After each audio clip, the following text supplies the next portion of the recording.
national goals. A crisis of confidence, delivered by the 39th President of the United States of America. On July 15th of 1979 at the White House in Washington, D.C. Good evening. This is a special night for me. Exactly 3 years ago, on July 15th of 1976, I accepted the nomination of my party to run for the President of the United States. I promise you to be a president who is not isolated from the people, who feels your pain, and who shares your dreams, and who draws his strength and his wisdom from you.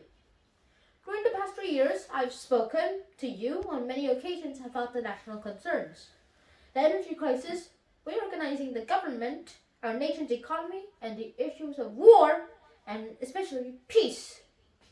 But over these years, the subjects of the speeches, the talks, and the press conference have become increasingly narrow, focused more and more on what the isolated world of Washington's thinks is important.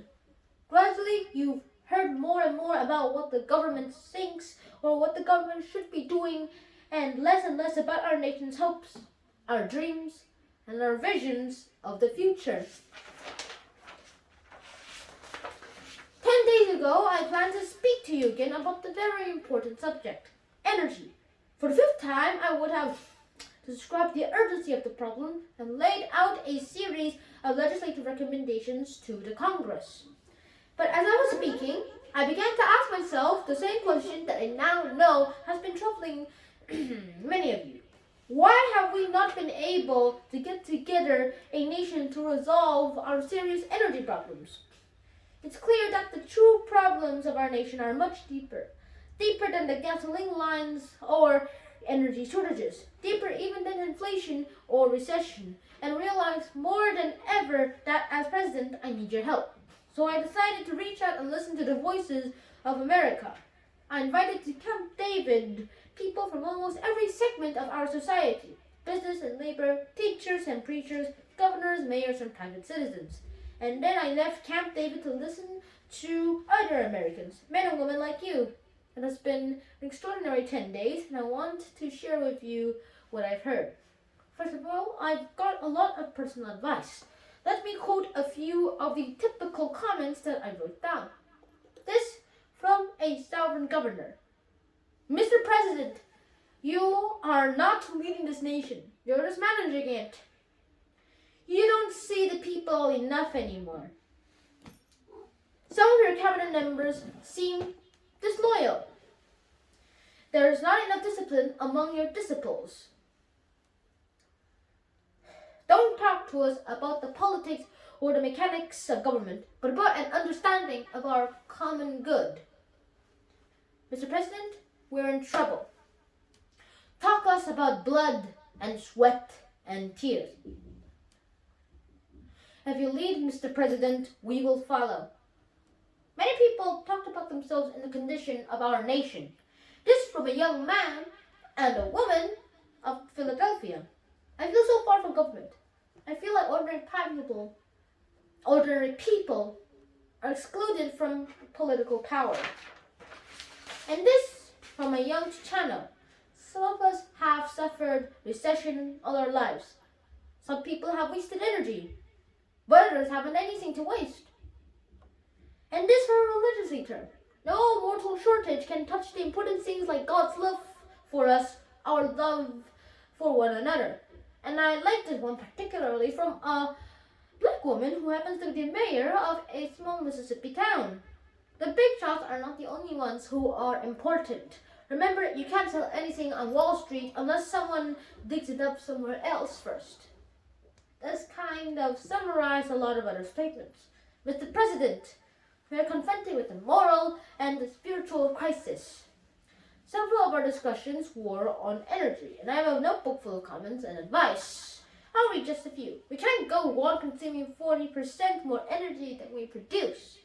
When we import oil, we are also importing inflation plus unemployment. We've got to use what we have. The Middle East only has 5% of the world's energy, but the United States has 24%. And this is one of the most vivid statements. Our neck is stretched over the fence, and OPEC has a knife.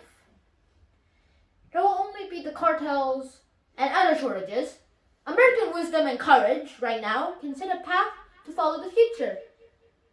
This was a good one. Behold, Mr. President, we may make mistakes, but we are ready to experiment. And this one from a Labour leader who got a heart from it. The real issue is freedom. We must deal with the energy crisis on a war footing. And the last that I'll read, when we enter the moral equivalent of war, Mr. President, don't issue us BB guns. These 10 days confirm my belief in the decency and the strength and the wisdom of the American people. But it also bore out some of my long-standing concerns about our nation's underlying problems. I know, of course, being president, that government actions and legislation can be very important. That's why I've worked hard to put my campaign promises into law. And I have to admit, with just mixed success. But after listening to the American people, I have been reminded again that all the legislation in the world can fix what's wrong with America. So I want to speak to you first tonight about a subject even more serious than the energy or the inflation. I want to talk to you right now about a fundamental threat to the American democracy. I do not mean our political and civil liberties they will endure.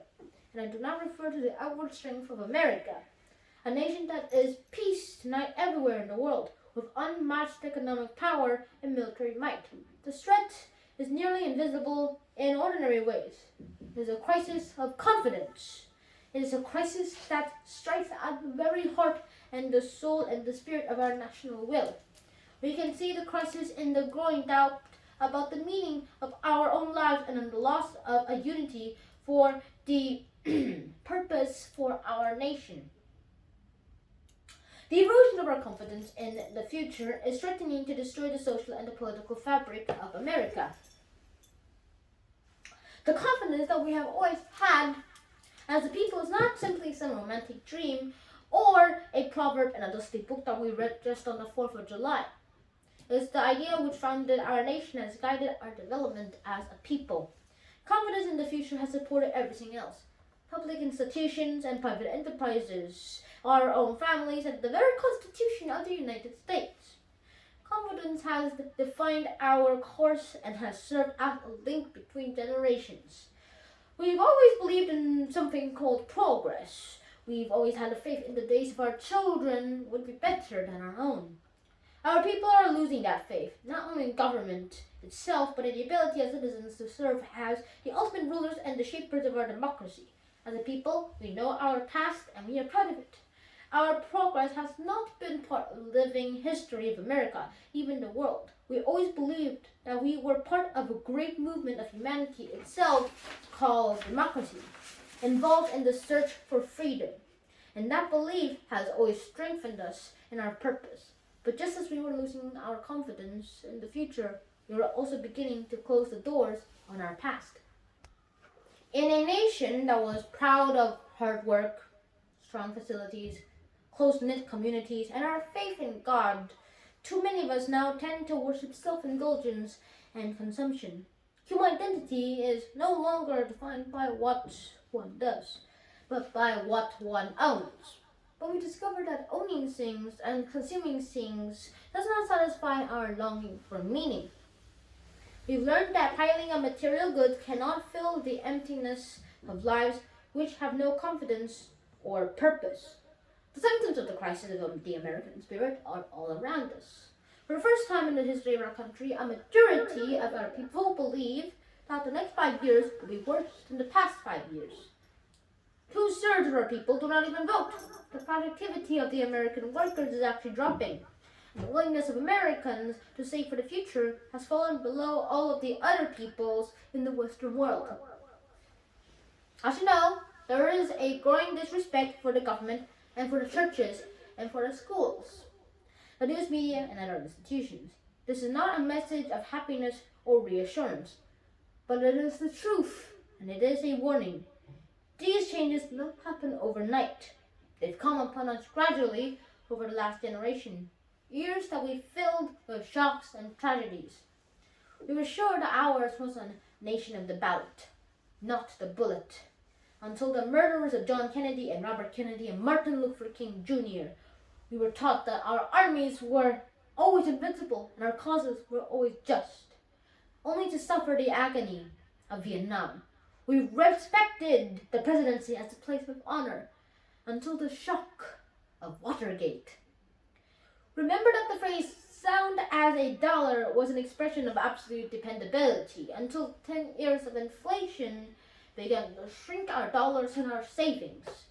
We believed that our nation's resources were limitless until 1973 when we had to face a growing dependence on the foreign oil. These wounds are still very deep. They have never been healed.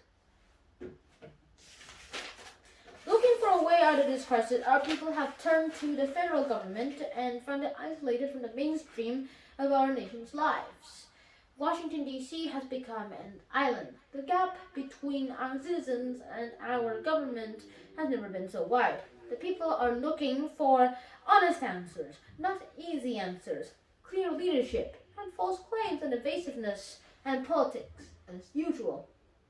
What you see too often in Washington and elsewhere around the country is a system of government that seems incapable of action. You see a Congress twisted and pulled in every direction by hundreds of well-financed and powerful special interests. You see very extreme positions defended to the last vote, almost to the last breath by one unyielding group or another. You often see a balanced and a fair approach that demands sacrifice, a little sacrifice from everyone, abandoned like an orphan without support and without friends. Often you see paralysis and stagnation and drift. You don't like it and neither do I. What can we do? First of all, we must face the truth, and then we can change our course. We simply must have faith in each other, faith in our ability to govern ourselves, and faith in the future of this nation. Restoring that faith and that confidence to America is now the most important task we face. It is a true challenge of this generation of Americans. One of the visitors to Camp David last week put it this way: we've got to stop crying and start sweating. Stop talking and start walking. Stop cursing and start praying. The strength we need will not come from the White House, but from every house in America. We know the strength of America. We are strong. We can regain our unity. We can regain our confidence. We are the heirs of generations who survived threats much more powerful and awesome than the challenges from us now. Our fathers and mothers were strong men and women who shaped a new society called the Great Depression, who brought world wars and fought them, who carved out a new charter of peace for the world. We ourselves are the same Americans who just 10 years ago put a man on the moon. We are the generation that dedicated our society to the pursuit of the human rights and equality. And we are the generation that will win the war on the energy problem and in that process rebuild the unity and the confidence of America. We are at a turning point in our history. There are two paths to choose. What is the path I've warned about tonight? The path that leads to fragmentation and to self-interest. Down that road lies a mistaken idea of freedom, the right to grasp for ourselves some advantages over others. That path would be one of the constant conflicts between narrow interests ending in chaos and the immobility. It is a certain route to failure. All the traditions of our past, all the lessons of our heritage, all the promises of our future point to another path. The path of the common purpose and the restoration of the American values. That path leads to the true freedom for our nation and ourselves. We can take the first steps down that path as we begin to solve our energy problem. Energy will be the immediate test of our ability to unite this nation, and it can also be the standard around which we rally. On the battlefield of energy, we can win for our nation a new confidence, and we can seize control again almost of our common destiny. In a little more than 2 decades, we've gone from a position of energy independence to one in which almost half the oil we use comes from the foreign countries at prices that are going through the roof. Our excessive dependence on the OPEC has already taken a tremendous toll on our economy and our people. This is the direct cause of long lines which have made millions of you spend aggregating hours waiting for gasoline. It's cause of the increased millions of you spend aggregating hours waiting for the gasoline. It's because of the increased inflation and the unemployment that we now face. This intolerable dependence of the foreign oil threatens our economic independence and the very security of our nation. The energy crisis is real. It is worldwide. It is clear and a present danger to our nation. These are facts that we simply must face them. What I have to say to you now about energy is simple and vitally important. Point 1. I am tonight settling a clear goal for the energy policy of the United States. Beginning this moment, this nation will never use more foreign oil than we did in 1977. Never. From now on, every new addition to our demand for the energy will be met from our own oil production and our own conservation. The generation of the long growth in our dependence on foreign oil will be stopped dead in its tracks right now and then reversed as we move through the 1980s. For I am tonight setting the further goal of cutting our dependence on the foreign oil by 1/2 by the end of the next decade, a saving of our 4.5 million barrels of imported oil per day.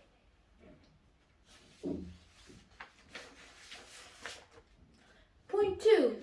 To ensure that we meet these targets, I will use my presidential authority to set important quotas. I'm announcing tonight that for 1979 and 1980, I'll forbid the entry into this country of 1 drop of foreign oil more than these goals allow. These quotas will ensure a reduction in imports even though below the ambitious levels which we set at the recent Tokyo summit.